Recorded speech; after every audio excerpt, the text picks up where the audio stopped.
드디어 하나님의 아들 예수님께서 세상에 나타나셨습니다.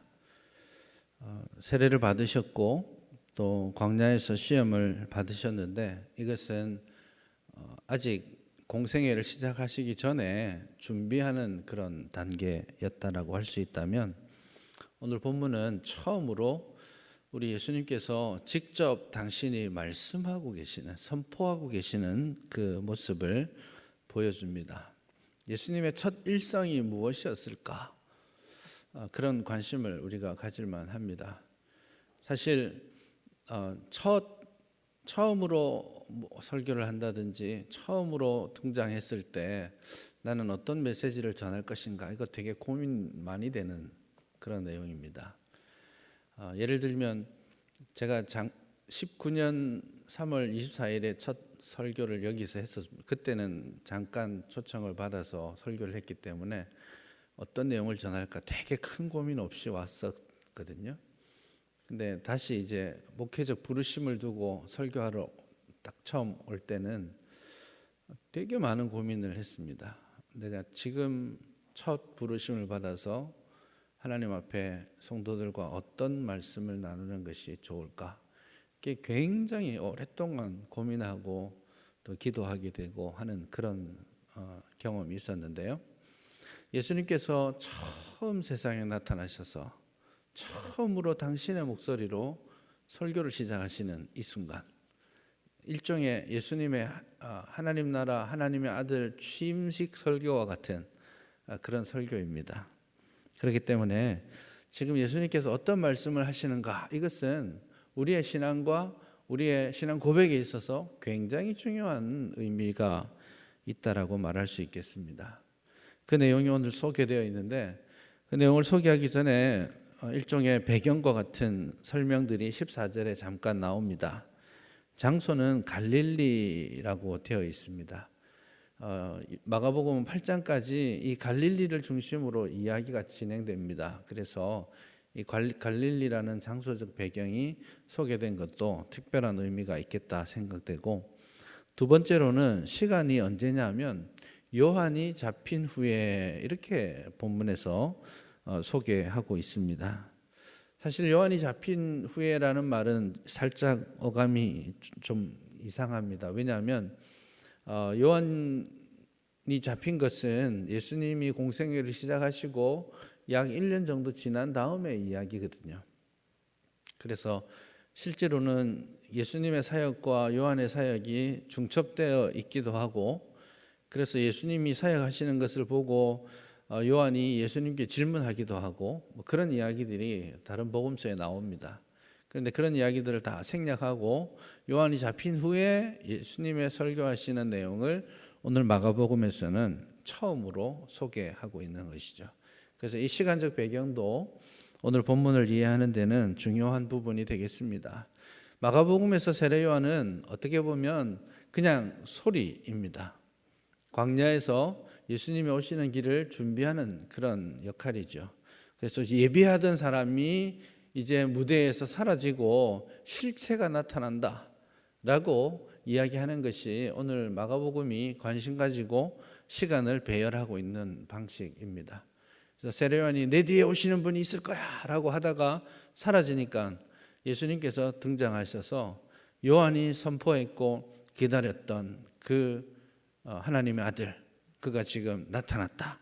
새 시대가 열렸어. 소리의 시대는 가고 이제 실체의 시대가 왔어 라고 예수님께서 말씀하시기를 원하시는 것이죠. 한 가지 더 마지막으로 14절에서 우리가 볼 수 있는 것은 예수님께서 전하신 말씀의 내용을 이렇게 정리했는데요. 하나님의 복음을 전파하였다, 그렇게 되어 있습니다. 하나님의 복음, 우리가 1장 1절에서 예수 그리스도의 복음이라고 말씀을 드렸죠. 그래서 복음은 예수 그리스도가 하나님의 아들이라는 것이라고 1장 1절에서 이미 선포해 두었습니다. 오늘 본문은 아무 거리낌 없이 예수 그리스도의 복음과 하나님의 복음을 동일시하고 있죠. 하나님의 복음이 당신 자신이라고 지금 마가복음은 이야기하는 것이죠. 그래서 그 하나님의 복음이 선포되었다라고 하는데, 그 하나님의 복음이 예수님의 사역과 십자가 부활의 능력까지 지나고 나서 그 하나님의 복음은 우리에게 다시 예수 그리스도의 복음으로 자리하게 되는 것이죠. 하나님의 복음이다라고 말하는데, 우리는 복음이라는 말이 되게 그냥 익숙한 그런 표현이긴 한데요. 복음이라는 이 단어 자체는 이 당시 사람들에게도 일반화되어 있는, 그래서 기독교인들에게만, 신자들에게만 있는 이야기가 아닙니다. 그냥 일반적으로 사용되는 그런 표현인데요. 이 복음이라는 말은 기쁜 소식이라는 뜻이죠. 그럼 그들에게 무엇이 기쁜 소식이었을까요?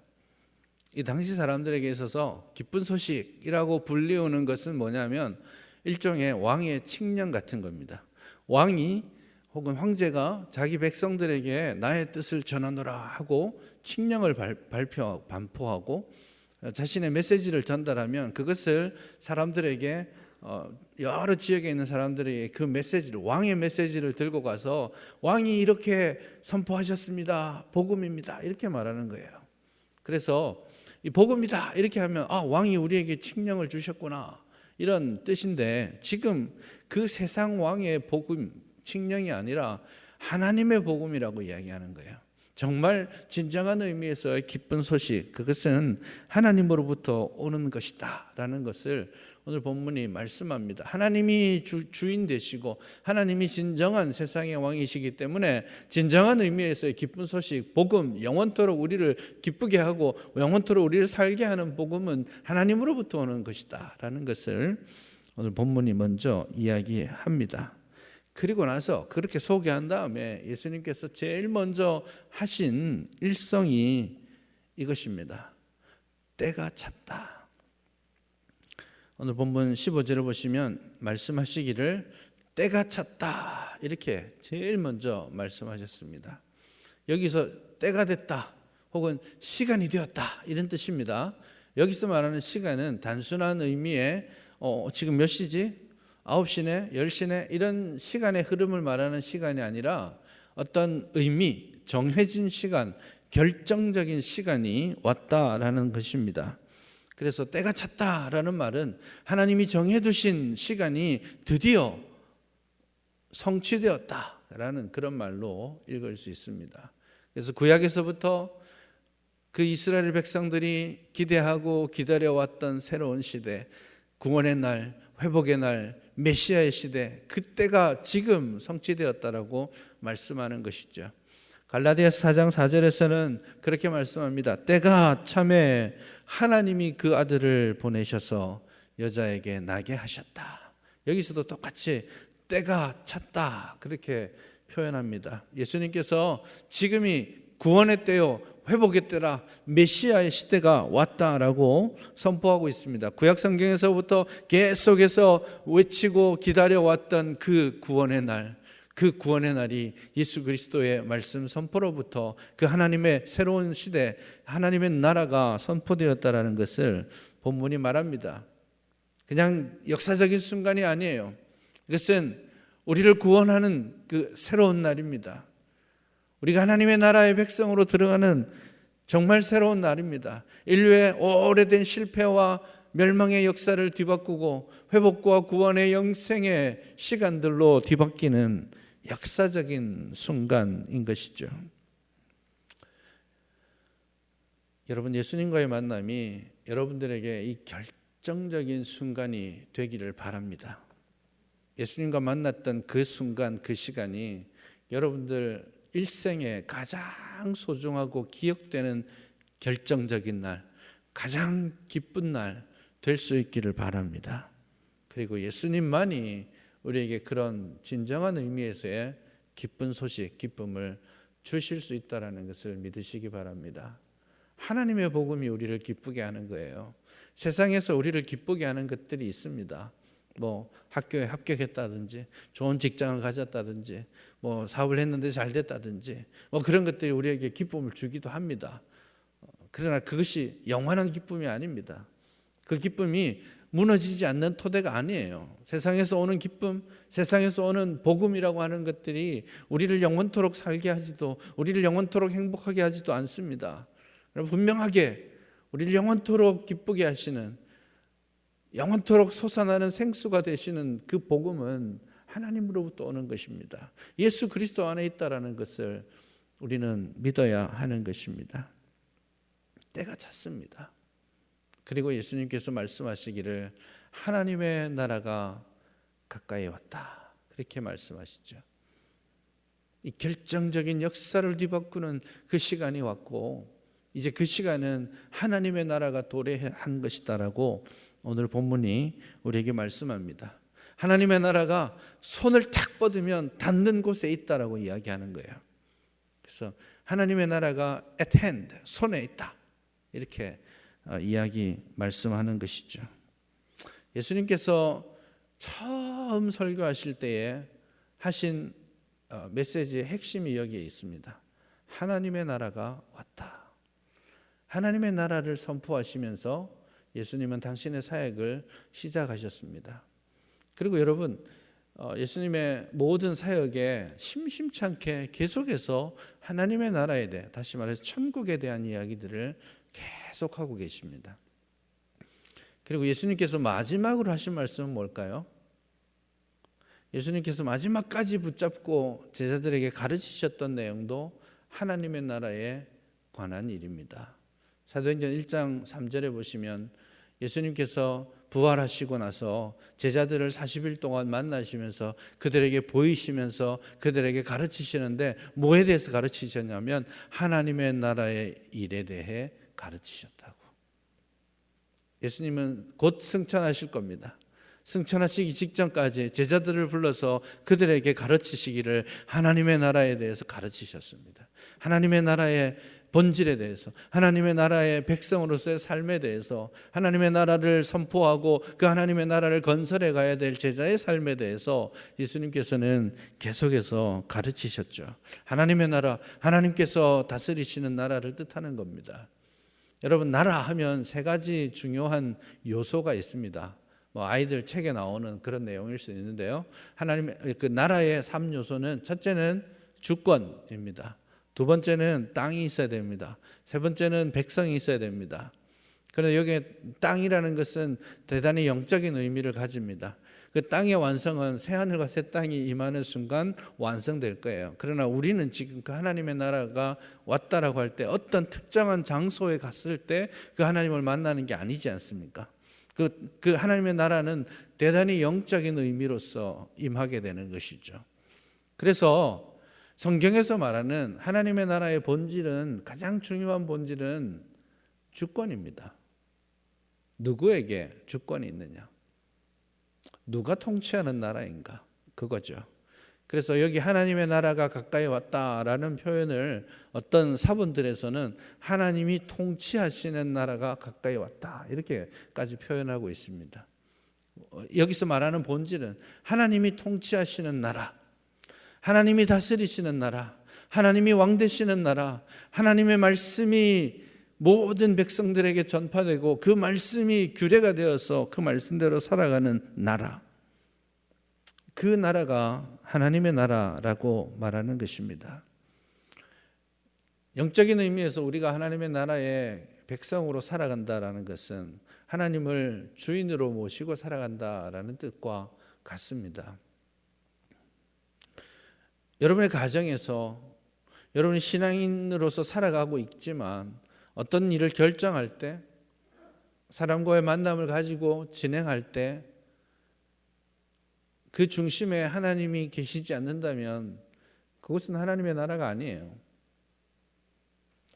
여기에 하나님의 교회가 하나님의 나라라고 우리는 쉽게 말하지만, 만약 이 교회 안에서 하나님의 말씀의 원리와 뜻에 따라서 진행되어지지 아니하고 어떤 사람의 생각과 어떤 사람의 가치관들이 반영되는, 그것이 중심이 되는 그런 교회는 비록 교회라는 이름을 가지고 있지만 하나님의 통치가 온전히 이루어지는 하나님의 나라라고 우리가 말할 수 없습니다. 그래서 저와 여러분들의 삶 가운데, 여러분의 가정에서 우리 교회 안에서, 여러분의 직장 가운데서, 여러분의 마음의 생각 가운데서, 여러분의 손과 발의 행동 가운데서 우리 하나님이 주인 될 수 있기를 바랍니다. 하나님의 말씀이 우리의 삶을 규정하고 그 말씀대로 순종하는, 복종하는 우리의 삶이 이루어질 수 있기를 바랍니다. 그곳이 하나님의 나라입니다. 그곳이 하나님이 통치하시는 하나님의 나라인 것이에요. 그런 하나님의 나라 이루어갈 수 있기를 바랍니다. 한 가지 더 말씀드릴 게 있어요. 하나님의 나라가 가까이 왔다라는 말은 어떻게 생각하면 아직 안 왔단 말인가? 라는 질문을 할 수 있습니다. 가까이 왔다라는 말은 아직 왔다라는 뜻은 아닌 것으로 읽을 수 있을까요? 이 하나님의 나라를 땅의 영역으로만 생각하면 아직 오지 않은 장래입니다. 그러나 하나님의 나라가 통치의 영역에 해당된다라고 본문이 말하고 있다면 그것은 이미 온 하나님의 나라입니다. 제가 이 말을 하는 이유는 하나님의 나라, 천국 하면 우리는 어떤 생각을 하고 있냐면 죽어서 가는 곳이라고 생각합니다. 앞으로 우리가 가야 될 곳이라고 생각합니다. 그러나 성경은 그렇게 말하지 않습니다. 하나님의 나라가 가까이 왔다, 하나님의 나라가 왔다라고 하는 말과 가까이 왔다라는 말이 같은 의미로 전달되고 있습니다. 왜냐하면 하나님의 통치가 이루어지는 곳이 하나님의 나라라고 우리가 정의했기 때문이에요. 그래서 하나님의 통치가 지금 이 땅 가운데, 우리의 삶 가운데 이루어지고 그곳이 하나님의 나라로 건설되어 가는 것입니다. 그래서 하나님의 나라는 아직 오지 않은 미래가 아니라 이미 도래한 미래입니다. 언제부터요? 예수님이 오심으로부터. 그래서 우리는 앞으로 만날 영원한 천국 기다려야 됩니다. 소망해야 됩니다. 그러나 성경은 그 영원한 천국을 말하기 전에 이 땅에 임한 하나님의 나라를 우리는 누리고 살아야 한다라고 이야기합니다. 영생이 무엇인가요? 영원히 사는 것인가요?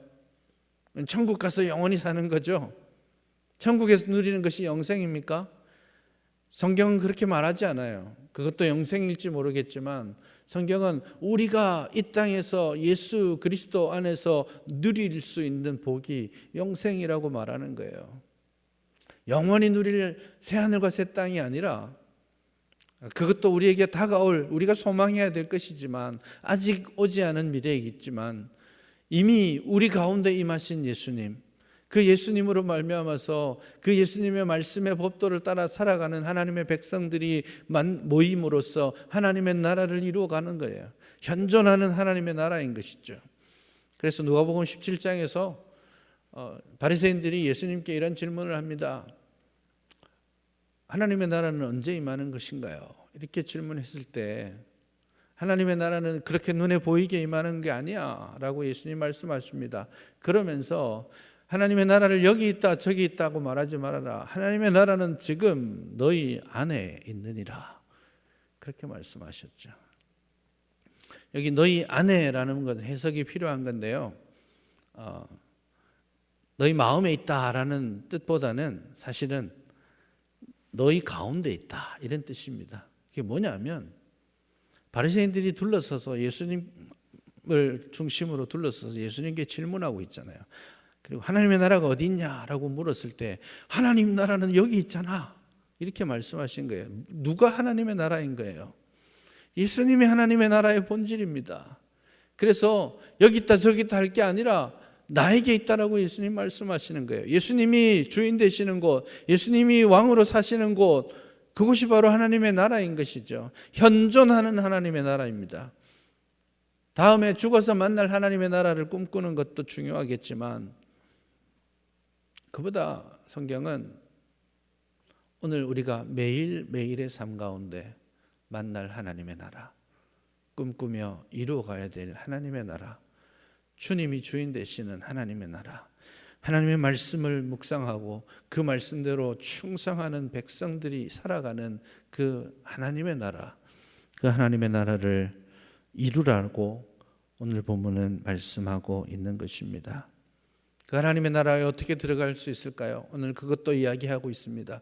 그 하나님의 나라는 회개하고 복음을 믿어야 합니다. 그래서 하나님의 나라가 가까이 왔으니 회개하고 복음을 믿어라. 그렇게 예수님께서 우리에게 선포하시는 것이죠. 그 하나님의 나라 백성으로 살아가기 위해 우리 안에서 끊임없이 작동해야 될 원리가 회개와 믿음이라고 이야기하는 것이죠. 하나님의 나라에 들어가기 위해서 하나님의 백성이라고 한다면 매일매일의 삶 가운데 순간순간 하나님 앞에 회개하며 자신을 돌아보고 자신의 삶을 하나님 앞에 정결하게 하기 위해 노력하며 그 믿음대로 그 말씀을 받고 그 말씀에 헌신하는 삶을 살기로 작정하고 노력하는 백성의 삶이 필요한 것이죠. 예수님께서 이렇게 회개하고 복음을 믿어라 라고 말씀하셨다면 우리 믿음의 선배들이 소리문답에서 우리를 살게 하는 신앙의 은혜를 누리는 은혜의 방편을 이야기할 때 외적인 은혜의 방편으로서 세례, 성찬, 기도 이런 것들을 이야기하고 내적인 은혜의 방편을 이야기할 때 우리 안에서 매일같이 끊임없이 작동해야 되는 우리 안에서 일어나는 은혜의 방편, 우리가 하나님을 만나고 하나님과 교제하며 은혜를 누리는 우리 안에서 일어나야 될 그 본질을 회개와 믿음이라고 정의했습니다. 하나님의 나라 백성이라면 끊임없이 자신을 정결케 하고 끊임없이 말씀을 받고 말씀에 헌신하고자 하는 믿음의 결단들이 우리에게 필요한 것입니다. 요즘 제가 가장 많이 듣는 말 중에 하나가 손 씻었나요? 이겁니다. 좀 스트레스 받을 정도로 많이 들어요. 어디에 가도 손 씻어라. 손 씻을 수 없으면 손 소독제 꼭 쓰고 하루에도 몇 번씩 손을 씻고 깨끗하게 바이러스 혹시 묻었을지도 모르니까 그 일들을 지금 하고 있습니다. 저만 그런 건 아니죠. 다들 열심히 예전보다 훨씬 더 손 열심히 씻고 손 소독제 쓰고 하고 있지 않습니까? 그러면서 마음에 드는 생각이 그렇게 바이러스가 있을지도 몰라 하고 내 손을 씻는 그 민감한 마음으로 우리의 영혼의 죄악을 씻어내기 위해 그만큼의 민감한 영적인 민감함을 우리는 가지고 있나? 라는 생각을 합니다. 씻어야 할 것이 우리의 손만은 아니지 않겠습니까? 우리의 마음을, 우리의 죄악된 행동과 습관을 하나님 앞에 개혁하며 매일같이 씻어야 하지 않겠습니까? 우리 손 씻는 그 민감한 만큼이라도 이제 우리가 하나님 앞에 우리의 영혼의 정결함을 위해 또 하나님 앞에 영혼의 죄 씻음을 받기 위해 회개하고 돌아서고 그리고 그 말씀으로 우리의 삶을 헌신하며 개혁해 갈 수 있기를 바랍니다. 그것이 우리가 하나님의 나라에 하나님의 백성으로 살아가는 원리라고 오늘 본문은 이야기합니다. 이렇게 14절 15절까지 예수님께서 하나님의 나라에 대해서 말씀으로 선포하셨고 그 하나님의 나라에 들어가는 길에 대해서도 소개해 주셨다면 이제 16절서부터 20절까지는 그 하나님의 나라 백성을 부르고 계십니다. 3요소가 주권과 땅과 백성이라고 말씀드렸죠. 하나님의 나라가 선포되어지고 그리고 나서 하나님의 나라에 참여할 하나님의 백성을 오늘 본문에서 먼저 부르고 계십니다. 근데 이 백성은 하나님의 나라를 세워갈 하나님의 일꾼들을 뜻합니다. 어떤 사람을 부르셨냐면 오늘 여기에 본문에서는 16절부터 4명을 소개하고 있습니다. 예수님께서 처음부터 마지막까지 가장 중요하게 생각하셨던 가장 가까이 예수님의 핵심 그 그룹에 속했던 사람들입니다. 시몬 베드로와 안드레 그리고 세베대의 아들 야고보와 그 형제 요한입니다. 그 네 사람을 부르시는 장면들이 나옵니다. 그 이후에도 차근차근 12사람의 사도들을 부르시는데, 예수님께서 하나님의 나라를 선포하시고 제일 먼저 하신 것이 그 하나님의 나라를 함께 선포하고 확장해 나갈 제자를 부르셨다라는 사실인 것이죠. 예수님께서 하나님의 나라를 선포하시고 그 하나님의 나라에 들어가는 길들을 우리에게 소개하시고 그리고 우리를 부르시는 것입니다. 제자로 부르시는 것이죠. 제자라고 하면 무슨 특별한 훈련을 받아서 그냥 보통 사람들보다 더 준비된 그런 사람이라고 생각하시면 곤란합니다. 여러분, 이 복음서에서는 제자라는 말을 항상 쓰고 소위 성도라는 말은 쓰지 않습니다. 성도라는 말은 교회 시대로 넘어가면서 이방으로 나아가면서 성도라는 말을 쓰고 있죠. 그래서 제가 생각하기에 성도가 된다라는 말과 제자가 된다라는 말은 똑같은 뜻입니다. 교회 안에서 성도로 사는 것보다 제자로 사는 것이 뭔가 제자 훈련도 받고 뭘 해야 한 단계 더 나아간 것이라고 생각하는 경향이 있는데 그렇지 않습니다. 모든 사람은, 하나님의 백성으로 부름받은 모든 사람은 제자의 삶을 살아야 합니다. 제자가 되어야 합니다. 그것이 오늘 본문에서 말하는 대단히 종말론적인 부르심, 급진적 부르심이라고 말씀하고 있습니다. 하나님의 나라가 왔습니다. 그리고 하나님의 나라가 왔다는 말은 또한 심판의 시간들이 다가오고 있다는 것을 뜻합니다. 그것을 인지한다면 하나님의 나라 백성들은 굉장히 긴박하게 그 하나님의 나라를 세상 가운데 선포해야 될 책임이 있습니다. 그래서 거두절미하고 예수님께서 말씀하시죠. 그냥 지나가시다가 너 나를 따라라. 굉장히 주권적인 예수님의 선포와 부르심을 느낄 수 있습니다. 원래 옛날에는 제자들이 어느 선생님한테 배울까 생각하고 그 선생님한테 가서 저를 제자로 받아주십시오 이러면 받아주고 이랬어요. 어느 선생도 찾아다니면서 내 제자가 되라라고 부르지 않으셨어요. 그러니까 이건 그냥 선생과 제자의 부르심이 아니에요. 하나님의 나라 주권자로서, 그 나라의 백성으로서, 그 나라의 전파자로서 제자를 부르시기 위해서 너 나와 이렇게 부르시는 거예요. 그래서 그 부르심에 대한 응답도 즉시 일어나는 것입니다.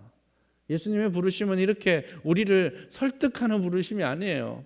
예수님이 우리를 제자로 부르시는 것은 아주 급진적인 것이에요. 곧 심판이 일어나고 있습니다. 곧 마지막이 다가오고 있습니다. 그러니 절박한 마음을 가지고 하나님의 나라를 선포하고 그 하나님의 나라를 위해 헌신할 사람들을 부르고 계시는 겁니다. 그래서 본문은 심지어 그물을 던지고 있다가 부르시니까 그 그물을 내버려 두고 막 뛰어나옵니다. 그 그물을 깁고 있다가 나와 이렇게 하니까 심지어 아버지까지 내버려 두고 왔다라고 이야기합니다. 굉장히 특별한 이야기입니다. 신성모독에 해당될 수 있을 만큼 아버지를 버려두고 왔다고? 말이 안 되는 이야기예요. 그러나 그 예수님의 종말론적 부르심에 어떻게 응답해야 될지를 오늘 본문이 우리에게 말씀하고 있는 거예요. 굉장히 긴박합니다. 사람 낚는 어부가 되게 하리라고 이야기하는 이유도 거기에 있습니다. 여러분, 사람을 낚는 어부, 여러분 그 낚시를 해보셨는지 모르겠는데 해서 물고기를 낚았잖아요. 그 물고기한테는 좋은 일이에요, 안 좋은 일이에요? 아주 안 좋은 일이죠. 그래서 구약에서는 사람을 낚는 어부라는 말은 심판의 대행자입니다. 그래서 예수님께서는 심판자로서 탁탁 낚아가지고 심판하는 그런 이미지가 예레미야 16장이나 여러 군데에서 나옵니다. 그러나 그 말씀을 지금 이야기하면서 멸망으로 흘러가고 있는 그 백성들 가운데 낚아 올려서 구원의 자리로 초대해야 될 책임이 제자들에게 있다라고 오늘 본문은 구약의 그 흐름을 역전하면서 예수님께서 말씀하시는 거예요. 그만큼 대단히 심각하고 대단히 긴박하고 아주 급진적으로 해야 될 일이라는 것을 본문이 강조하고 있는 것입니다. 그리고 그 제자의 삶의 마지막 포인트는 버려둠이라고 말할 수 있습니다. 예수님이 제자들을 부르셨을 때 즉시 그물을 버려두고 자기의 생업을 포기하면서 자기의 가족들을 포기하면서 그렇게 예수님을 따랐다라고 이야기합니다. 물론 이것이 이제 세베대의 아들들이 아버지 이제 모른 척하고 제자의 삶에 헌신했다라는 뜻이 아닙니다. 그 이후에도 일상적인 가정의 생활들은 일어납니다. 베드로가 예수님께 헌신했지만 그는 아내도 있었고 장모님도 계셨고 그 삶들은 이어가고 있습니다. 그러나 지금 본문이 말하는 것은 제자의 삶은 그만큼 급진적인 버림을 전제해야 한다라는 그런 각오가 있어야 된다라는 것을 말씀하고 있는 겁니다. 심지어는 여러분, 우리의 재물도 포기해야 되는 순간이 있고 우리 가정도 포기해야 되는 순간도 있고 궁극적으로는 나도 포기하는 겁니다. 자기 십자가를 지고 자기를 부인하고 예수님을 따르는 것이 아닙니까?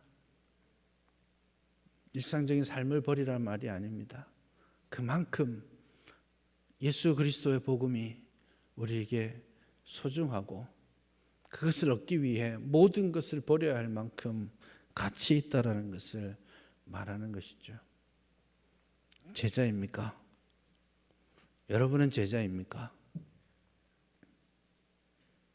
제자로 부름받았습니까? 뭘 버려야 하겠습니까? 예수님을 최우선으로 모시기 위해 포기해야 될 그물이 있습니까? 배가 있습니까? 관계가 있습니까?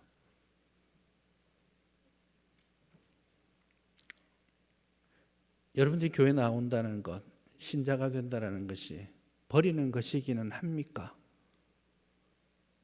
예수 믿으면 뭐가 더 좋다더라 인 거예요? 아니면 버리고서라도 내 모든 가산을 다 처분해서라도 그 하나님의 나라 보화 진주를 찾아야 되는 것입니까?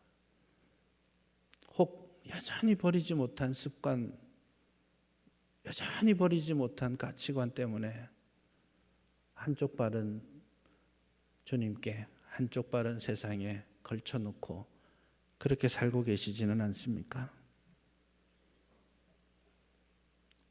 주님의 부르심을 들으십시오. 절박하게 부르셨습니다. 하나님의 나라가 가까이 왔다. 그러니 회개하고 복음을 믿으라. 그리고 또 말씀하십니다. 나를 따르라. 나를 따르라. 이 부르심을 기억하고 이 부르심에 응답하며 하나님의 나라 백성으로서 예수님의 제자로서 이 땅에서 하나님의 나라를 건설해가는 주님의 백성 될 수 있기를 주님의 이름으로 축복합니다.